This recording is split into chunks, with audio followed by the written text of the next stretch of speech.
I can't believe this Marjorie Taylor Greene trial is going down like the way it is right now. I compare Marjorie Taylor Greene to her peer. I think it's fair to say Alexandria Ocasio-Cortez and her are peers. And I see Alexandria Ocasio-Cortez gets TV deals and book deals and all kinds of magazine covers and interviews, and it's propped up by the establishment figures and companies. And I look at Marjorie Taylor Greene, and she's gotten nothing but attempts to expel her from Congress, boot her off committees, and now most recently on trial, on some sham show trial for the 14th Amendment, basically to get her off the ballot.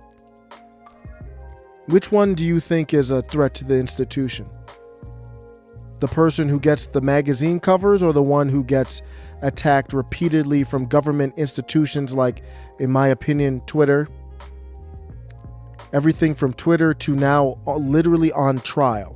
This thing should have never even got to a trial. It was very sad, very frustrating, and I would say angry. It got me angry to watch it, to see that's where we're at. But if we're too weak and too shy to talk about what we need to do, which is to have a divorce, then we deserve these tough moments. This should be the hill. Just the trial. Not even, God forbid they would remove her from the ballot. Just the fact that they put her on the stand for this should be the hill. Should have been the hill. That should be the line, the boundary. No, something's been crossed. Something is completely out of whack. This Marjorie Taylor Greene thing. And this video, as many of my other videos, this has nothing to do with whether you agree with her or not. This take literally has nothing to do with whether you support her or like her or anything of that nature. She testified for more than 3 hours in a hearing today on the 22nd. And it was a very disappointing moment for our country, because she shouldn't be on trial. She testified under oath for 3 hours, and this is a disqualification hearing. They're trying to get her off the ballot. It's not only that, they're trying to use up resources, distract.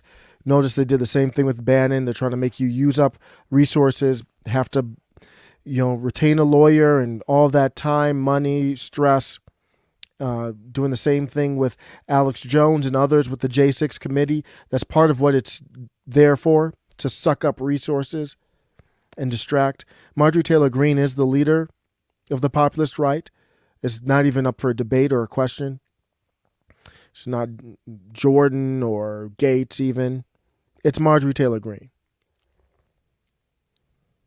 And this isn't how it's supposed to work. And to me, this has crossed the line. Just because you can't beat somebody, and just because you disagree with them politically, doesn't mean that the Constitution is now a weapon. Because it's just weaponized in one direction at this point. Jesse Kelly had a tweet, and it sums up everything. He said, y'all do understand the Constitution is null and void, right? You get that. A Constitution is just a contract. Once one side has decided to break the contract, it just becomes a useless piece of paper. You're abiding by terms dismissed by the enemy. And that's what's happening right now. If you weaponize the Constitution, it means nothing. They're basing this off the 14th Amendment. This is not even an interpretation of the 14th.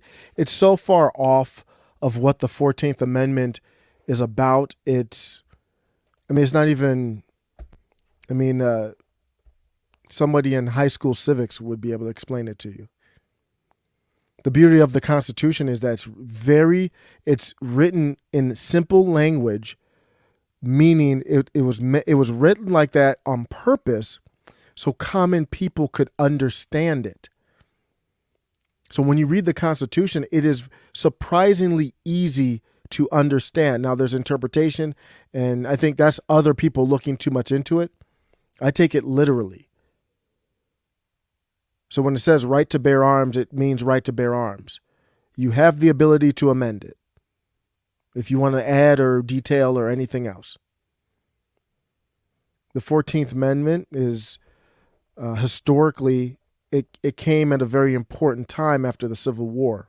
It's Reconstruction. The reason for the 14th Amendment is very clear. And when the 14th Amendment basically says it mandated that anyone who engaged in insurrection against the United States could not hold civil, military, or elected office without the approval of 2/3 of the House and Senate. Because people had literally declared war against each other at the time. Obviously, it was after the Civil War. So if the losing side, the South, wanted to get back into Congress, how are you going to let people back into Congress that literally said, we got to go to war? But of course, we let this thing go, and the essence of it is lost at this point. Nobody knows. A lot of people don't know. The people who, the lawyers and all that, they all know. They're just lying for their whatever motives they have. But most common people don't know. So it means nothing. That's what Jesse was talking about. What is this thing right here means nothing if you're going to interpret it in a way that just makes no sense. We have Marjorie Taylor Greene on trial for disqualification from a ballot when the voters of Georgia can speak on her. They can speak on her whether they want her to represent them or not. I believe she's the 14th. Is she the 14th district too? They can speak for Marjorie on her fate. That is coming up now at the midterms. So what's this about? You couldn't expel her. You tried to destroy her communications in a way. She has 2 Twitter accounts, so she's still on Twitter, but her personal one got removed and banned. And people say, well, Twitter's just Twitter. It doesn't matter. They're trying to ban her from running. It's the same tactic. Same thing. They're taking the terms and agreements of Twitter, basically interpreting it however they want to. And that's the same thing they're doing with the Constitution. There's absolutely no reason she should be on a bench testifying to nonsensical questions. Insurrection? Like, do you guys think this is some kind of game that's happening right now? We're allowing them to turn this into a game, and we can't allow that. And again, this has nothing to do with this. There's nothing that I've said at this point that has anything to do with whether you agree with her or not. It's just a matter of principle.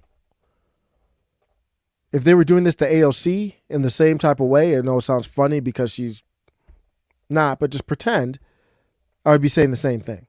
It's unacceptable. So she's on trial, and there's a clip here where they're literally quoting Independence Day. They said her quote was out of the movie Independence Day. You've seen the movie Independence Day, right? I've seen it before. It's a great movie, right? I think it's probably a great movie. I haven't watched movies in a long time, but from what I remember, it's a great movie. This is the one about the aliens who come to the world, and then there's a big battle on July 4th to ward them off, right? You are giving us quite the entertainment today. Thank you.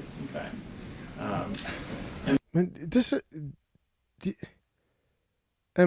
Am I just the party pooper here? I'm not. This isn't funny. You got her on trial to disqualify her from the ballot. And we're talking about Independence Day?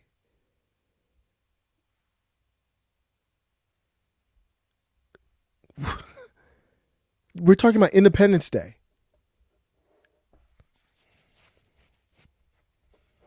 I don't know. I just don't get the feeling that people understand how serious this is. Tim Pool on Twitter said, what's happening with Marjorie Taylor Greene right now is the end of the Republic. And he's just doing his, I don't know where, Tim's just very weird on Twitter because I don't know, just kind of that too cool for school type of style on Twitter. But it's kind of like, he's kind of like Michael Malice, but just like the dollar store version, the cheap version.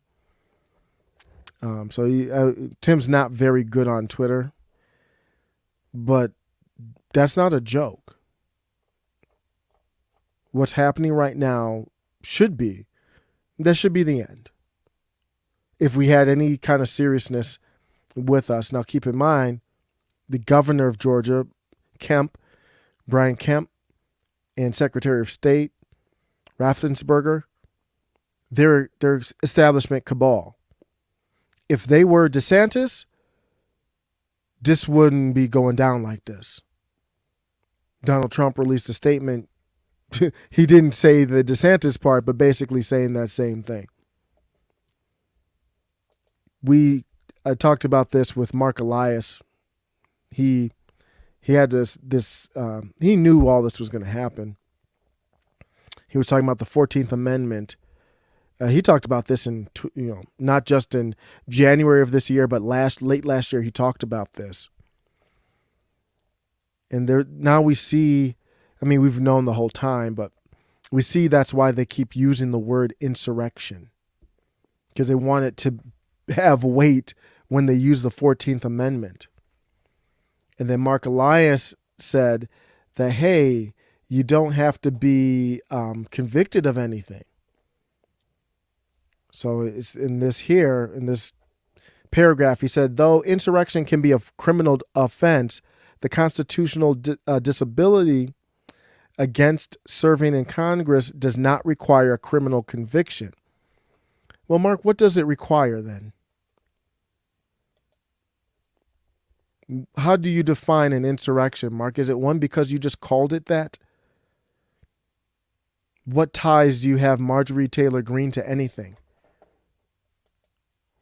Under what world or definition is Marjorie Taylor Greene involved in an insurrection? What arms did she take up?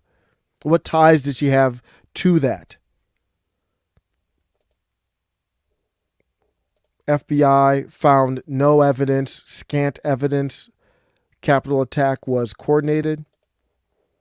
Though federal officials have arrested more than 550 alleged participants, they believe the violence was not centrally coordinated. So what are we doing? 90 to 95% of these are one-off cases. Then you have 5% maybe of these militia groups that were more closely organized. There was no grand scheme with Roger Stone, Alex Jones, or anybody. Well, how are you defining insurrection, Mark? Help me understand.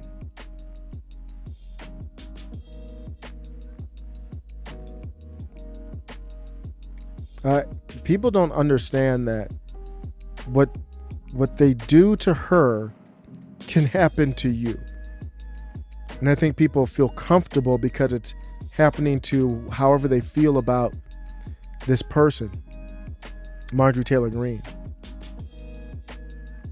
But at the end of the day, that they could do the same thing to you or your loved ones in a vast array of different situations.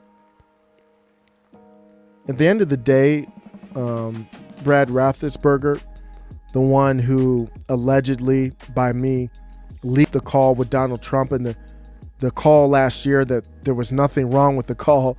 They're still lying about it to this day. I already did a video on it. I'm not going to relive that. He's the one that kind of decides. But they're going to keep appealing to keep using resources, keeping her occupied, and try to get to the Supreme Court is what's going to happen. The Supreme Court better make a very, very strong statement. When it gets there, it'll be expedited. It will get there very quickly. I think the Tim Pool tweet is exactly right. At the end of the day, the fate of the Union is in their hands. I hope they act with that type of seriousness. Let me know what you think.